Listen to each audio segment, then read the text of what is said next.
নমস্কার দাদা, বলুন আপনি কিছু। হ্যাঁ, আমি বনশ্রী সপ্তর্ষির কর্ণধার ভিগুরাম হালদার। আমার পাশে রয়েছে দীপক কুমার বণিক, যোধপুর পার্ক গণপতি সেবা ট্রাস্টের কর্ণধার।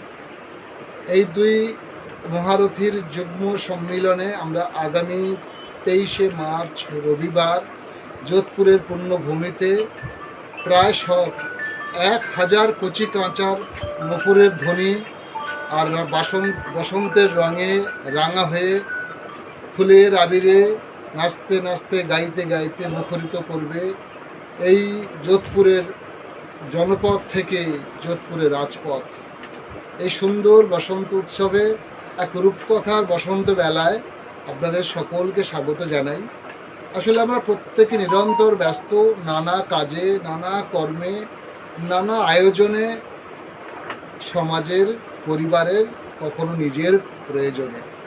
তারও ফাঁকে একটা রবিবার এক ছাতনাতলায় এক আলোর মঞ্চে কিছুটা সময় যদি বসন্তকে একটু সানন্দে বরণ করি, সানন্দে গ্রহণ করি, নিছক দিনটা খারাপ যাবে না। কিন্তু আসুন, একটা রঙিন বিকেল, একটা রূপকথার বিকেল আপনাদের জন্য উপহারের আয়োজন করেছি।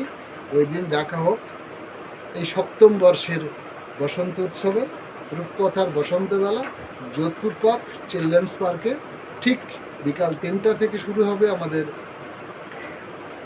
শোভাযাত্রা এবং 4টা থেকে শুরু হবে কিছু গুণীজনদের সম্বর্ধনা। তারপরেই এক রঙের অনুষ্ঠানের নাচের আয়োজন। প্রায় 1000 মেয়েরা, বাচ্চারা, ছোটরা তাদের ফুলের মতো পবিত্র দুটো নপুরের ধ্বনি দিয়ে মুখরিত করবে যোধপুরের অঙ্গন। বসন্তকে করবে বরণ।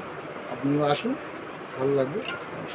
ধন্যবাদ দাদা, এত সুন্দর একটা আয়োজন করার জন্য, আমাদের জন্য, এবং আমরাও নিজেরাও রঙে মাতবো। একটা সুন্দর অন্য রূপকথার গল্পে আমরাও ভেসে যাব।